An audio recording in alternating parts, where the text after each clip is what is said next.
Hi, welcome back to Genesis Custom Sabers, and this is a Dragonaxx. It's only the second one I've ever made with my distinctive Dragonaxx etching pattern. This one's got a crystal focus version 9 with a quad Cree LED. Now, it is a color changing saber, so you can switch between different colors.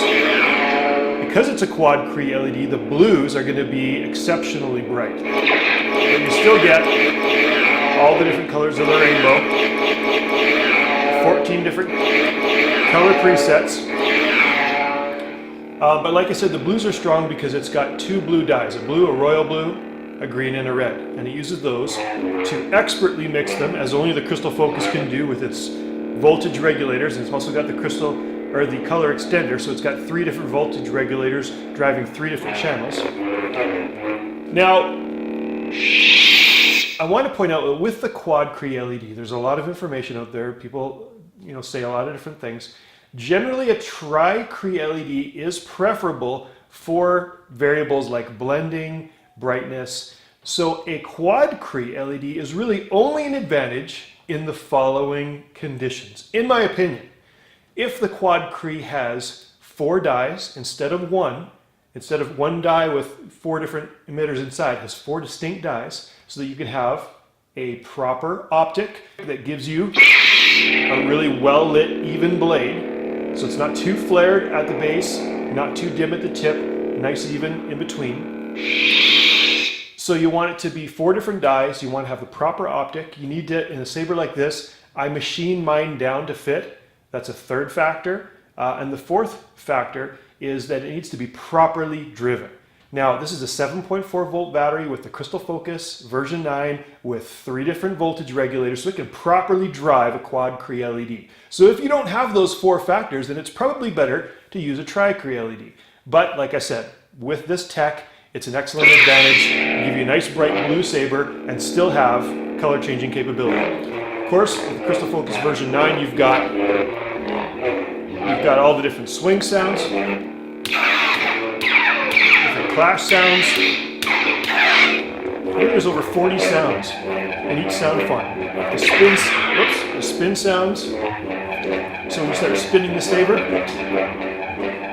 it actually sounds like you're spinning a saber instead of just chaining swing sounds. You've got all kinds of different sounds. You've got your blaster blocks, lockup, different force effects. Of course, this is my Rogue sound font. Comes with 12 of my sound fonts, fully dual-worthy. It's a really beautiful saber, a really excellent saber to grip and use. I hope the new owner is going to be pleased with it. It's a bat axe with my special etching pattern that's supposed to be like dragon scales. It's the 2nd variation of this saber I've ever done, so this is only the 2nd one. And this one is going up for sale very soon. Will be an auction on eBay. But this video is going to show off the saber, what it does, and serve as the instructions for the new owner. As you can see, I added a new etching element in here. I just thought some flames would kind of set off the dragon theme really well. This saber is contains a Crystal Focus version 9, so the highest end tech available. Here's how you use it. It's quite simple. You pull out the kill key. The saber boots up. That's, of course, the 2.1mm recharge port where you plug in your battery charger and charge it up. Now, this saber comes with one of my 3D printed blade plugs, so you just release the blade retention screw, and that comes out, and of course, you get the pulsing LED in the switch, and you can see there's a glow coming from there. That's actually a projection lens bar graph, so it projects an animation, and when you turn on the saber, it projects different animations depending on what you're doing. If you hold the auxiliary button down, which is this one here, the battery level, it just projects on any surface. Of course, you don't want to turn it on and shine it in someone's eyes. That's why you have a blade plug. You can fit any 1-inch blade, will fit in the saber. Locks in with the blade retention screw, just thumb tight is fine. Activation switch, auxiliary switch. Of course, if you hit both buttons at the same time, you toggle through 14 different color presets. You can select a color you like. As you can tell with this sound font, you've got pitch shifting. So the pitch changes depending on how you orient the saber.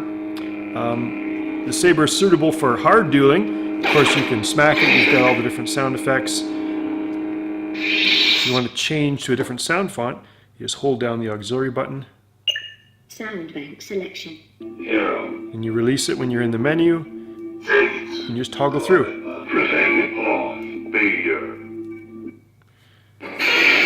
Select a new sound font, fire it up. Of course, it will remember the last color that you selected on that sound font.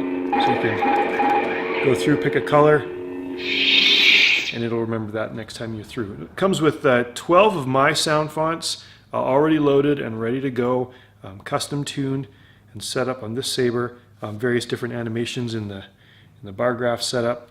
But that's how to operate this saber. To change any of the sound fonts or get access to the SD card, I don't permit you taking apart any of this part of the saber. There's screws and things here that are meant to hold the saber together. Of course, you can check those and make sure they stay nice and tight as you're dueling. But to get access to the insides of the saber, it is permissible to take apart or remove the pommel. Now, this is the Noldrin configuration, so the pommel's reversed. You can reverse it however you like. Allen key will be supplied when you purchase this saber. This particular Allen key, I think it's a 5/64. So you want to work over a flat surface because it is a very small 1/4 inch 632 screw. You don't want to lose that. And then you can just gently pull off your pommel. Set it aside. And there's your speaker. You can gently pull out the speaker module. You can unclip it if you choose or just dangle it. Of course, when you're doing this, it's always wise to insert the kill key. It shuts off power to the saber. You can just see the SD card sitting right there. You can press it, pull it out with your fingers, put that in your computer, make changes, buy new fonts from saberfont.com, pop it in when you're ready. Of course, you've also got a rice port right there. You can plug in the rice cable, which also will come with this saber.